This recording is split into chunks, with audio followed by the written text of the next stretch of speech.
ஓ, நீங்களும் மேடம் மாதிரி தானா? என்ன சார் கசக்குதா? என்ன கேட்டீங்க? இல்ல குடிக்காம அப்படியே வச்சிருக்கீங்களே, கசப்பா இருந்ததுன்னா இன்னும் கொஞ்சம் சக்கரை போட்டுமான்னு கேட்டேன். இல்ல போதும் இதுவே. பேசி சார், ஆக்சுவலா கவிதையில தான் என்னோட எழுத்து சேவை ஆரம்பிச்சுது. எழுதின கவிதையை என் ஃப்ரெண்ட்ஸ் கிட்ட எல்லாம் படிக்க கொடுப்பேன். அவங்க அந்த கவிதையெல்லாம் படிச்சுட்டு கதை நல்லா இருக்குடான்னு சொல்லி திருப்பி கொடுப்பாங்க. அப்போதான் கவிதையெல்லாம் நமக்கு எழுத வராது, கதை தான் நம்ம எழுதுவோன்னு சொல்லி எழுத்து சேவையை ஆரம்பித்தேன். ஸோ என் ஃப்ரெண்ட்ஸால் கவிதை பொழைச்சிருச்சு. உங்கள் சொந்த ஊர் எது சார்? நான் பிறந்து வளர்ந்ததெல்லாம் கோயம்புத்தூர்.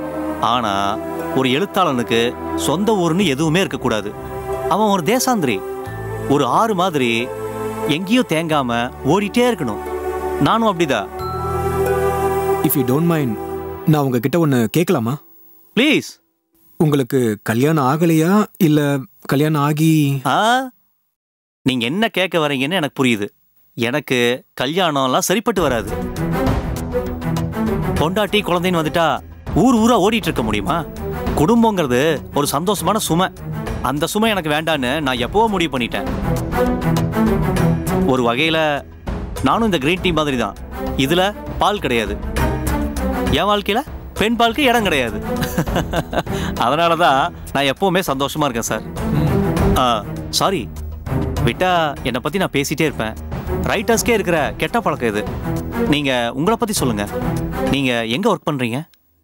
ஒரு ஐடி கம்பெனில ப்ரோக்ராம் மேனேஜரா இருக்கேன். ஓ, மேடம் மாதிரி நீங்களும் ஐடி ஃபீல்ட் தானா? அம்மாவை பத்தி நிறைய தெரிஞ்சு வச்சிருக்கீங்க போல இருக்கு. ஒரே வீட்டில் மேலே கீழேன்னு குடியிருக்கோம். எப்படி சார் தெரியாமல் இருக்கும்? இதில் ஆச்சரியமான விஷயம் என்னன்னா, நான் பேசி பழகின வரைக்கும் நீங்களும் மேடமும் ஒரே வேவ்லென்த்தில் தான் இருக்கீங்க. அப்படி இருந்தும் நீங்கள் எப்படி பிரிஞ்சீங்கன்னு தான் எனக்கு புரியவே இல்லை. எவ்வளோ பிரச்சனை இருந்தாலும் குழந்தைங்கிற கமிட்மெண்ட் இருந்தா புருஷா பொண்டாட்டினால பிரியவே முடியாது. உங்களுக்கு மாதவின்னு கியூட்டான ஸ்மார்ட்டான பொண்ணு இருக்கு. ஆனாலும் நீங்கள் பிரிஞ்சிருக்கீங்கன்னா ஐ டோன்ட் நோ. சாரி, உங்கள் பர்சனல் வாழ்க்கையை பற்றி நான் பேச வேணான்னு ஃபீல் பண்ணா விட்டுடுங்க. என் மனசில் பட்டதை நான் சொன்னேன், அவ்வளோதான். நாங்க பிரிஞ்சதை பத்தி அவ என்ன சொல்லியிருக்கான்னு எனக்கு தெரியாது. நாங்க விலகி இருக்கிறதுக்கு காரணம் மிஸ் அண்டர்ஸ்டாண்டிங் தான். எல்லா புருஷன் பொண்டாட்டிக்கு நடுவில் வர பிரச்சனை தான் இது. மனசை விட்டு பேசி பார்த்து இதை கிளியர் பண்ணிருக்கலாமே. 7 வருஷமா அதுக்கு தான் நான் போராடிக்கிட்டு இருக்கேன். ஆனா என்ன அவளோட கண்ட்ரோல் கொண்டு வரணும்னு அவ ட்ரை பண்ணிக்கிட்டு இருக்கா. அவ இஷ்டத்துக்கு ஆட்டி வைக்கணும்னு அவ நினைக்கிறா. என்னைக்காவது ஒரு நாள் மாறுவாங்கிற நம்பிக்கையில தான் அவளோட எல்லா டார்ச்சரையும் நான் பொறுத்துக்கிட்டேன். ஆனா அது கடைசி வரைக்கும் நடக்கவே இல்லை. குடும்ப வாழ்க்கைனா சந்தோஷமும் நிம்மதியும் இருக்கணும். எப்ப பார்த்தாலும் சண்டை தான் வரும்னா நாங்க எதுக்கு ஒன்னா இருக்கணும்னு ஒரு லெவல்ல எனக்கு தோணுச்சு. இது சரியா வராதுன்னு பிரிஞ்சிட்டோம். உங்க நிம்மதிக்காக நீங்க பிரிஞ்சிட்டீங்க. ஆனா நீங்க பிரிஞ்சதுனால குழந்தையோட நிம்மதி போச்சே சார். உங்களுக்குள்ள இருக்கிற பிரச்சனையால தானே அவ இவ்வளவு கஷ்டப்படுறா. நீங்க 2 பேரும் இப்படி தனித்தனியா இருக்கிறது அவ மனநலமையை பாதிக்கும்னு உங்களுக்கு புரியலையா? அவ முன்னாடி நாங்க சண்டை போட்டுக்கிட்டே இருந்தா இதை விட அவ மோசமா பாதிக்கப்படுவா சார். நாங்க விலகி இருக்கிறது தான் அவளுக்கு ரொம்ப நல்லது. விலகி இருந்தாலும் இப்பவும் அவளுக்காக நீங்க 2 பேரும் அடிச்சிட்டு தானே இருக்கீங்க. அதை பார்க்கும்போது அவ டிஸ்டர்ப் ஆக மாட்டாளா? எனக்கு புரியுது சார். ஆனா அம்முக்கு அது புரியலையே. என்ன டைவர்ஸ் பண்ணிடு, உன்னை தொந்தரவு பண்ணாம என் வாழ்க்கையை பார்த்துட்டு போயிருன்னு அவகிட்ட எத்தனையோ தடவை சொல்லிட்டேன். நான் சந்தோஷமா இருக்கக்கூடாதுங்கிற ஒரே காரணத்துக்காக அவ அதுக்கு ஒத்துக்க மாட்டேங்கிறா. அப்படின்னா மாதவியோட அப்பாங்கிற உரிமையாவது கொடுன்னு நான் கேட்டேன். ஆனா அதையும் அவன் ஏத்துக்க மாட்டேங்கிறா. என்னை என் பொண்ணுகிட்ட பேச விடாம பார்க்க விடாம ரொம்ப நோகடிச்சிட்டா சார். வேற வழியே இல்லாம தான் நான் கோர்ட்டுக்கு போனேன். மாதவி அம்மா கிட்ட 5 நாளும் அப்பா கிட்ட 2 நாளும் இருக்கணும்னு கோர்ட்டை இப்ப ஜட்மெண்ட் கொடுத்துருச்சு. என் பொண்ணை கூட்டிட்டு போறதுக்காக தான் இன்னைக்கு இங்க வந்தேன். ஆனா குழந்தைய என் கூட அனுப்ப மனசு இல்லாம அங்க வா இங்க வான்னு அலைய வர்றா. அவ பண்றது நியாயமான நீங்களே சொல்லுங்க சார். ஒண்ணு மனசாட்சிக்காவது கட்டுப்படணும், இல்ல சட்டத்துக்காவது கட்டுப்படணும். நான் எதுக்குமே கட்டுப்பட மாட்டேன், என் இஷ்டத்துக்கு தான் இருப்பேன்னு சொன்னா நான் எப்படி சார் ஏத்துக்க முடியும்? சோ நடக்கிற எல்லா பிரச்சனைக்கும் மேடம் தான் காரணம்னு சொல்றீங்க? நிச்சயமா சார். ஒண்ணு வேண்டாம், கோர்ட் உத்தரவு மதிச்சு நடந்தாலே எல்லாருமே நிம்மதியா இருப்போம். மாதவியும் சந்தோஷமா இருப்பா. ஆனா அவளுக்காக கூட அம்மா அந்த அக்ரிமெண்ட்டை ஒத்துக்க மாட்டேங்கிறா. அதான் ரொம்ப வருத்தமா இருக்கு சார். 5 வருஷம் மாதவி விட்டு பிரியாம கூடவே இருந்துட்டாங்க இல்லையா?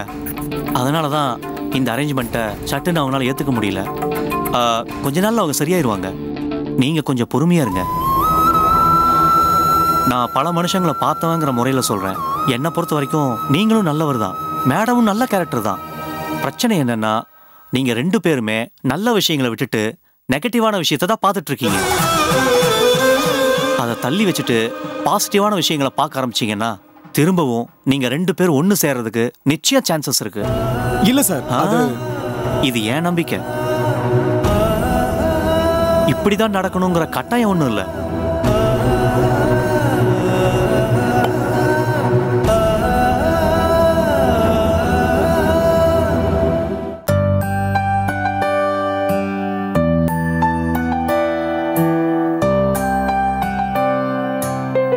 பூஜா, பூஜா. என்னங்க? வாக்கிங் போலாம் வா. இல்லங்க, எனக்கு கிச்சன்ல கொஞ்சம் வேலை இருக்கு. நீங்க அது வரைக்கும் ஏதாவது பண்ணிட்டு இருங்க, நான் வந்துடுறேன். அது வரைக்கும் நான் தனியாக உட்காந்து என்ன பண்றது? சரி, நான் ரூம்ல உட்காந்து பாட்டு கேட்டுட்டு இருக்கேன். ஹெட்செட் மட்டும் கொஞ்சம் எடுத்துக்கூட. சரிங்க, வாங்க.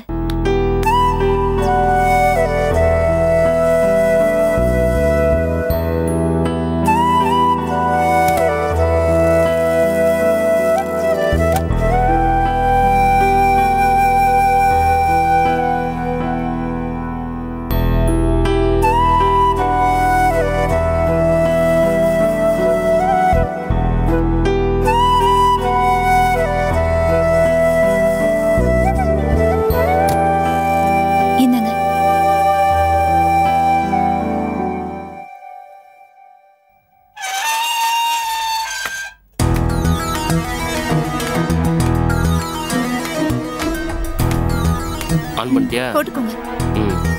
தேங்க்ஸ். சரி, நீ போய் வேலையை சீக்கிரம் முடிச்சுட்டு வா. சரிங்க.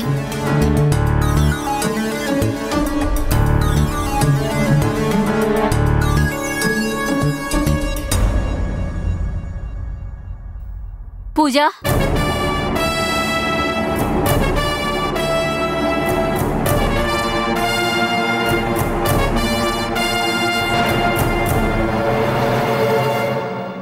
பூஜா எப்படிமா இருக்க? நில்லுங்க, யார் நீங்க? என் பேர் உங்களுக்கு எப்படி தெரியும்? பெத்த அம்மா கிட்டயே இப்படி எல்லாம் பேசுறியே, இது உனக்கே நல்லா இருக்காடி? ஒண்ணு பின்ன தெரியாதவங்களை பார்த்து வாடி போடின்னு பேசுறீங்களே, இது மட்டும் நல்லா இருக்கா? திரும்ப திரும்ப நீயும் நானும் யாரோங்கிற மாதிரியே பேசுறியடி. மனசுக்கு ரொம்ப கஷ்டமா இருக்கு. கஷ்டமா இருந்தாலும் இதுதான் நிஜம். பூஜா, ஆதாயத்துக்காக எப்ப என் வாழ்க்கையை அழிக்கணும்னு நினைச்சியோ அப்பவே உனக்கும் எனக்கும் நடுவுல எதுவும் இல்லைன்னு ஆயிடுச்சு. அந்த நிமிஷமே எனக்கு ஒரு அம்மா இருக்காங்கிறத நான் மறந்துட்டேன். உனக்கு ஒரு பொண்ணு இருக்காங்கிறத நீயும் மறந்துடு. நீ இந்த காலத்து பொண்ணுடி. உறவுகளை உதறி தள்ளுறது உனக்கு வேணா ஈஸியான விஷயமா இருக்கலாம். ஆனா நான் அந்த காலத்து மனுஷடி. தொப்புள் கொடி உறவை சாகர வரைக்கும் என்னால தூக்கி எறிய முடியாதுடி. அது ஓ பிரச்சனை. உன்ன மாதிரியே நானும் இருக்கணும்னு எந்த அவசியமும் இல்லையே. முதல்ல இந்த இடத்துல இருந்து காலி பண்ணு. ஏண்டி என் மேல இவ்வளவு வெறுப்பு அள்ளி கொட்டுற? ஒரு கொலைக்காரனை கூட சட்டமும் சமுதாயமும் கால போகல மன்னிச்சு ஏத்துக்குதுடி. அதை விட நான் என்னோட பெரிய தப்பு பண்ணிட்டேன். என் மனசை நீ கொண்டு இருக்க. என் ஃபீலிங்ஸ மதிக்காம ஓ சுயநலம் தான் முக்கியம்னு இருந்திருக்க. அடுத்தவங்க உயிரை கொல்றதும் உணர்வுகளை கொல்றதும் என்ன பொறுத்த வரைக்கும் ஒண்ணுதான். நான் உன் கல்யாண விஷயத்துல அவசரப்பட்டது என்னமோ உண்மைதான். அதுல என் சுயநலமும் இருந்துச்சுங்கிறத நான் ஒத்துக்கிறேன். அதுக்காக உன் வாழ்க்கைய படுகொழில தள்ளணும்னு நான் சத்தியமா நினைக்கலடி. உனக்கு ஒரு நல்ல வாழ்க்கை அமையணுங்கிற நம்பிக்கையில தான் அதுல நான் தீவிரமா இருந்தேன். நீ தாண்டி அதை புரிஞ்சுக்கவே இல்ல. பழைய கதையெல்லாம் இப்ப எதுக்கு பேசிட்டு இருக்க? நீ என்ன காரணம் சொன்னாலும் சரி, என்னால உன்னை மன்னிக்கவே முடியாது. என்ன தொந்தரவு பண்ணாம தயவு செஞ்சு இங்க இருந்து நீ போயிடு. இந்த 5 வருஷத்துல ஓரளவு உன் மனசு மாறி இருக்கணும்ன்ற நம்பிக்கையில தான் நான் இங்க வந்தேன். ஆனா நீ இன்னும் அதே கோவத்துல தான் இருக்கிறேங்கிறது இப்பதாண்டி புரியுது. புரிஞ்சதுல? கிளம்பு. நீ கடைசி வரைக்கும் இப்படியே தான் இருப்பியா பூஜா? பெத்தவளுக்காக கொஞ்சம் கூட கருணை காட்ட மாட்டியா? அடுத்த ஜென்மத்தை பத்தி எனக்கு நம்பிக்கை இல்ல. ஆனா இன்னும் எத்தனை ஜென்மம் எடுத்தாலும் நான் உன்னை மன்னிச்சு ஏத்துக்கிறதா இல்ல. தேவையில்லாம உன் நேரத்தையும் ஏன் நேரத்தையும் வீணடிக்காம போய் வேற ஏதாவது உருப்படியா வேலை இருந்தா போய் பாரு போ. பூஜா, வாழ்க்கையில திரும்ப உன்னை பார்க்கவே கூடாதுன்னு நினைக்கிறேமா. இனிமே அடிக்கடி என் வீட்டு முன்னாடி வந்து நின்று தொல்லை கொடுக்காத. கிளம்பு. நீ இங்க வரது இதுவே கடைசியா இருக்கட்டும். போ.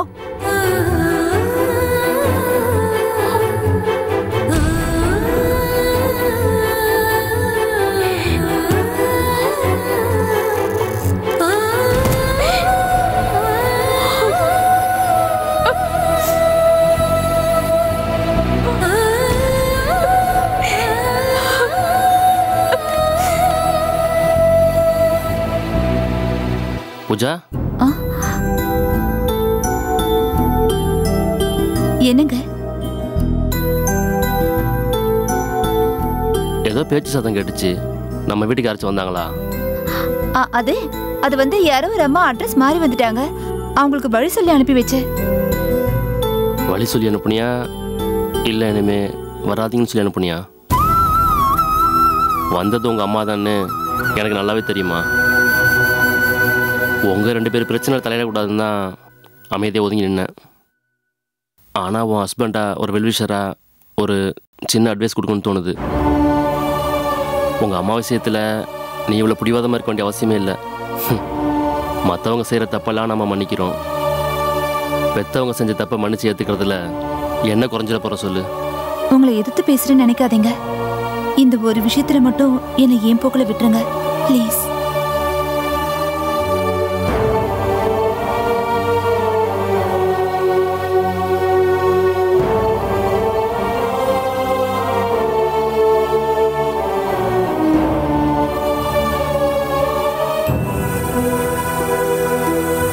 ரிஷி, இவ்வளவு நேரம் வெயிட் பண்ணிட்டீங்க. இன்னும் கொஞ்ச நேரம் வெயிட் பண்ணலாமே. இல்ல சார், அவ என்ன வெறுப்பு ஏத்தணும்னு வேணும்னு இப்படி பண்ணிக்கிட்டு இருக்கா. என்னால இதுக்கு மேல பொறுமையா இருக்க முடியாது. அவ வழியிலே போய் அவளை அடிச்சாதான் சரிப்பட்டு வரும்.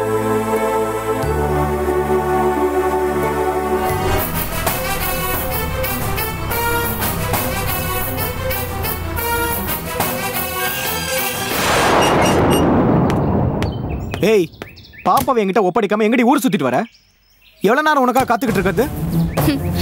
என் மேல பயங்கர கொலவரையில இருக்க போல இருக்கு. உள்ள வந்து கொஞ்சம் ஜூஸ் குடிச்சிட்டு போறியா? கொஞ்சம் சூடா ரிஷி சார், குழந்தை முன்னால அதான் மாதவி வந்துட்டல்ல, நீங்க கூட்டிட்டு போங்க. என்ன சார் பேசுறீங்க நீங்க?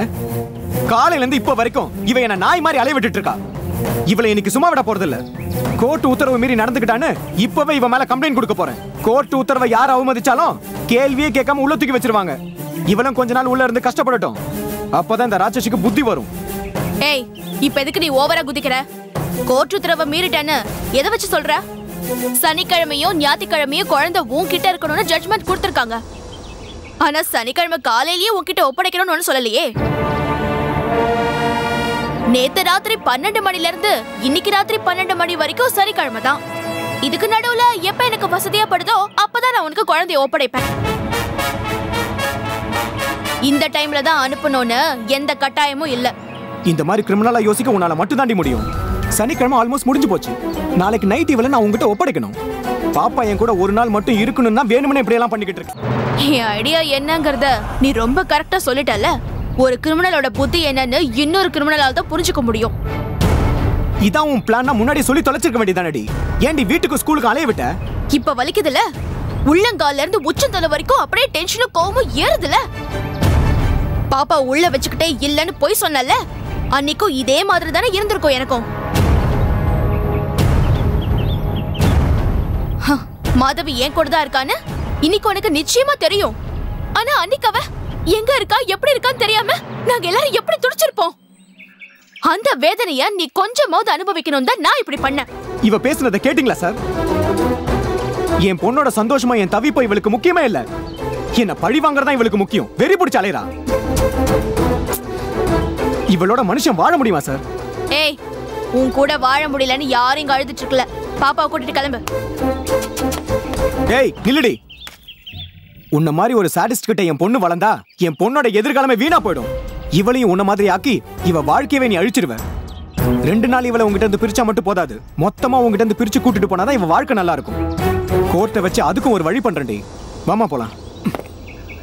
அம்மா பாய்.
வாங்க வாங்க வாங்க வாங்க. ஜாலியா விளையாடுங்களா பாப்பா? சந்தோஷமா இருந்துச்சா? சரி, டைம் ஆயிடுச்சு, இன்னொரு நாள் வந்து விளையாடலாம், சரியா?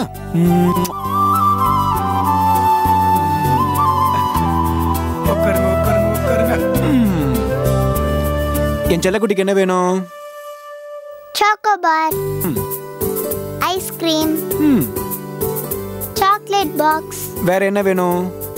அது மாதிரி எல்லாம் வேணும். எல்லாமே என் செல்லக்குட்டிக்கு வாங்கி தரேன். இருங்க.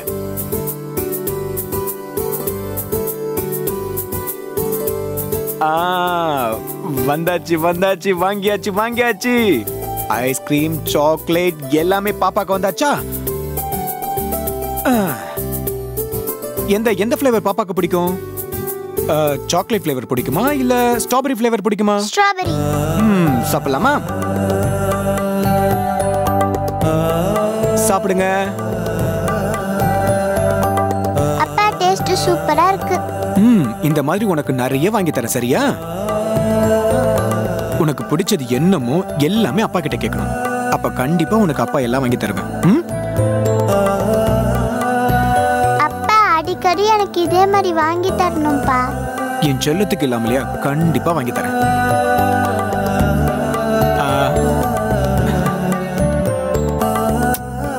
சரி, நீ சாப்பிடு. அப்பா, உங்க கூட எனக்கு வெளியில வர்றதுக்கு ரொம்ப பிடிச்சிருக்குப்பா. அடிக்கடி இந்த மாதிரி வரும், சரியா?